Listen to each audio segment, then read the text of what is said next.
High-flying bird. Steven Soderbergh, the director, thus an impressive, excellent motion picture.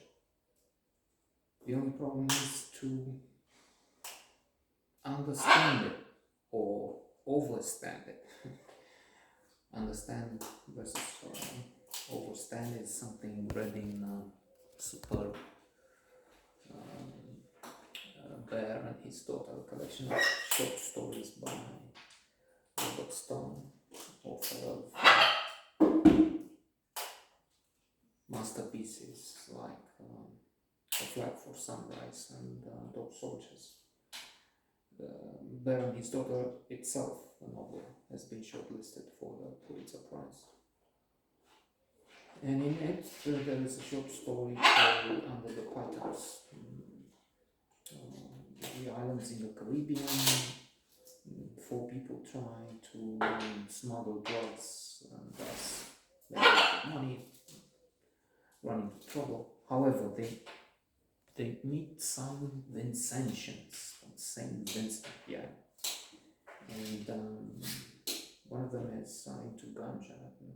He's also, or actually, he's one of those who sell the drugs.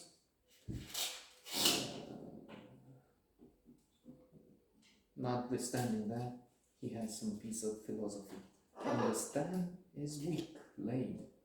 Overstand, man, overstand. So we have to overstand. Or at least understand high-flying, but the problem, I think, for those of us who do not live in America, in the middle of things, is that we don't get the NBA.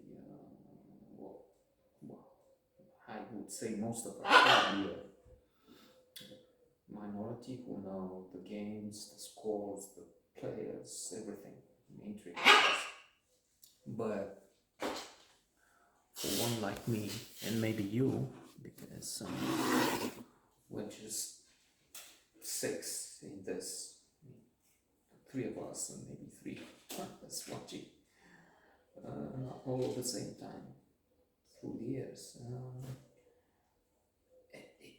We don't know how the NBA works and what the monopoly is and how there's this thing which I may confuse between the NBA and the NFL, the National Football League, wherein they have players who participate with the high schools or something and they don't get paid, but they're otherwise professional, it should be paid. I've read some things, or just it's been there in the news on CNN. And then not having this background, we might find it hard to understand what they're all about. I mean, the sports agent,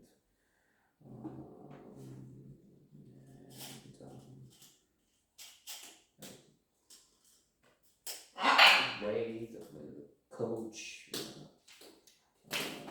It's a question of money. That's something we all understand, and the idea of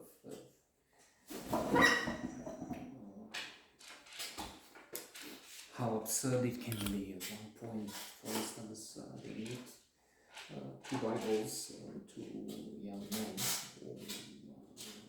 who will join the same team, professional team in the NBA, but they have a rivalry over Twitter or something. They had some. One says the account was hacked. So they have this face-off on a court where they meet other young people, boys and girls.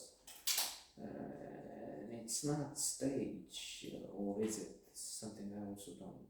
There's the suspicion that something was. My thing is it was not.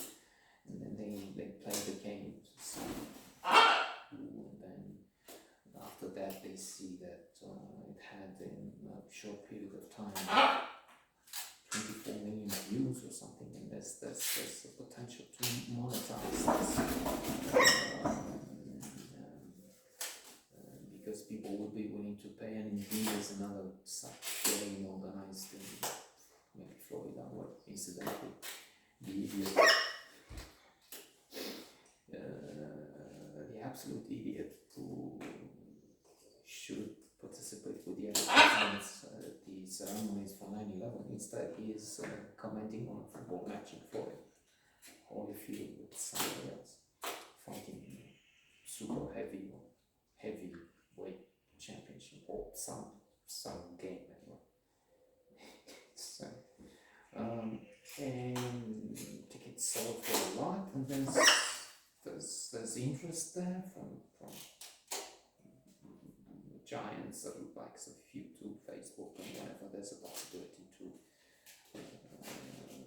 to get traffic, to get eyeballs. Of course, they want a piece of the action, and sometimes they compete. Other times there's this problem of monopoly. They don't enter each other's stuff.